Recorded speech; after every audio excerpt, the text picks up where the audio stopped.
hunt, you know this guy. I don't care if you're in Georgia or you're in Pennsylvania, you know this guy. There's a guy who hunts, and he turkey hunts, and he deer hunts. But whenever he wants to tell you about what he's done, his hunting, whatever, two things you can count on. One, a graphic telling of harvesting the animal. I shot that zombie, it screamed, and then it shot again, blew its gut out. Number one, I don't want to hear that. Number two, maybe you need some kind of help somewhere. Number two, he always tells it as if there's a vendetta against the animal. I told that zombie, you come back in here, you gonna know something. He just kept on. I went ahead and shot him. Did he do something to you? Did he harm you or your family some kind of way? Did the deer terrorize your children? Or maybe the turkey kept you up? I don't know. But anyway, we got some new turkey regs to talk about. Stay with us. What we'll talk about today is Georgia Department of Natural Resources. They listened. They know there's a decline. Changes have been made. And I want to talk about the changes, what they mean to us as hunters, and of course this in Georgia. And hey, y'all let me know if your states have changed game laws like turkey bag limit or anything has changed based off what they're finding. I know the research and hunter numbers and what they're saying, birds have declined. You talk to some people who say, oh, they'll bounce back, no big deal. You talk to some people who think it's the end of turkey hunting. I'm somewhere in the middle. But let's talk about these new changes to the regs and what they mean to us. First off, always Georgia turkey season has opened late March. Not this year. It's opening the first week of April, April 2nd, and that's on private land. On public land, it's opening April the 9th. Now, I don't think that's fair that people who hunt public land should have to wait another week for it to open. I don't really understand that. I'm sure there's a rationale behind it, but let's talk about the first one. The reason they're doing that, so I've heard from people I've talked to, the reason they're doing that is they feel like mature toms are getting taken out too early, which is disrupting the breeding cycle. They feel like jakes will not service enough hens, and that's been the issue, and that's part of why the population is declining.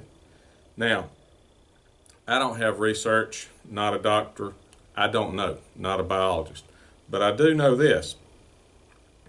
We've hunted them the same way since turkey season came into Georgia, and if too many toms were taken out, I think jakes kind of handled the business. Now, will it matter? I don't know. I know I don't like giving up that first week of March, but if truly this will help our turkey population get back, I'm in. I'm for anything that does. Which brings us to our next big change in the regs this year, 2-bird limit.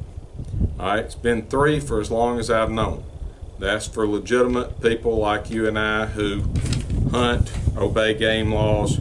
Now again, this is Georgia, and this is the South, and there's those people everywhere, but there's always a guy who, it doesn't matter what the game laws are, Bubba's gonna get his. It might be with a rifle beside the road, but he's gonna get his. That's the guy, you can call it a 2-bird limit, he's gonna kill 9, and that's gonna happen anyway, so that has to be taken into consideration with the numbers.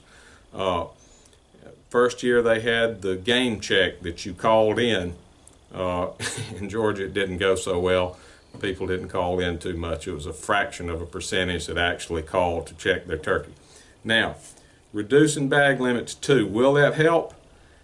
I know they say that the breeding, if you took out the males, the females have already been bred, that's not going to affect population for next year. True, agreed. What it will affect is population of males, older age class males for the next year. That will affect that, because if they're not killed, they'll be there next year. So ergo, you should have a few more birds. So let's hope that's right. All right, Next one, if somebody's on a WMA, the only thing they can do, one bird per area. All right, once you kill your one bird at Cedar Creek or wherever it is you're hunting WMA, that's it. You have to go to another WMA. I think the WMA guys will like that because it should mean more birds. Here's another one, change in the reg. One gobbler per day. All right, used to, we doubled a lot of times, and I think that's a good idea, but I do wonder about unintended consequences. With turkey hunting, and especially youth and people getting into turkey hunting, it's real easy to take a shot where two birds get shot. All right, so what do you do if that happens? Do you have to call in and report it to DNR that you accidentally shot two birds? Is there a penalty, a fine? I don't know. I like the thought of just killing one bird a day per person. I like that because, again, I'm all about let's trying to get the turkey numbers up. But what happens? Is there a penalty? I'd like to know. I hadn't heard anything. That wasn't in the regs, but what do you do if you mess up and shoot two? I don't know. Heard it said, always make sure that the main thing is the main thing. Now, I wonder if these changes, not shooting the big birds early, I just wonder if that's the main thing. Maybe it is. They're biologists, they know, they've done research, they got data. I don't. All I got is anecdotal evidence. But I do know this. At this point in time, never have I trusted establishment stuff less than I do now. Not the people just working as wildlife biologist stuff, I trust you. What I don't trust is people telling us this is the way it is and it's that way, the science is settled. I don't think the science is ever settled. Consensus isn't science, and science isn't consensus. So there has to be different points of view. Now, I'm going to offer up this different point of view. I noticed, and a lot of people noticed, about the time that this turkey decline started to happen was shortly after we started baiting for deer in Georgia. Now, I'm not opposed to baiting. I will put out some corn like every other schmo in Georgia, especially with the longbow, because let's face it, it makes it easier. It's kind of like going to the grocery store instead of actually having to scrap it out hunting. Shoot that one? Nope. Maybe that. Okay, that one looks good. It's a different world. All right. But people aren't just baiting it during the season. People are feeding year round, and that's had some really good benefits. You got bigger deer, you got more deer, you hold them on your property. But again, blessing, curse. Blessing, curse. The blessing, you get bigger deer, more deer. The curse, and hey, weigh in, comment. I'm not trying to kick up a fuss, I'm just asking. But I think the curse part is when you're feeding corn year round, what comes to a corn feeder year round? Every photo pic I've ever seen somebody with a camera on a corn feeder, there's deer, but there's also coons and there's piles of them. It's not, you're artificially concentrating predators. All right, well, when you feed during the nesting season, who else shows up to get the free corn? Turkey birds. I think mama comes in, eats corn. I think the coon trails her back to the nest, clips the eggs, kills mama if she tries to defend the nest. I think that's helping to lower the population. Now, I know there's 1,000 other theories. That's just one. But I'm wondering, wouldn't we be better just to feed maybe during hunting season or not feed during nesting season? You know, that would save us. I don't think it helps. And at this point with the turkey population, anything that doesn't help, I think hurts. Now, a lot of people disagree with me. I hope you think about it, keep an open mind on it. But what if we just ban baiting, no feeding of deer during that nesting period? That eliminates artificial predator concentration. Now, we got to do everything else we got to do too. We got to get the habitat right. We got to burn. We got to take out predators. But what if we just do that one other thing? All right, I know deer are putting on antlers during that period of time. I know that's a big one. Okay, so what if we just feed something that is deer specific but not turkey specific. Like instead of just filling a feeder with corn, what if you're feeding a protein pellet or something that a turkey won't touch?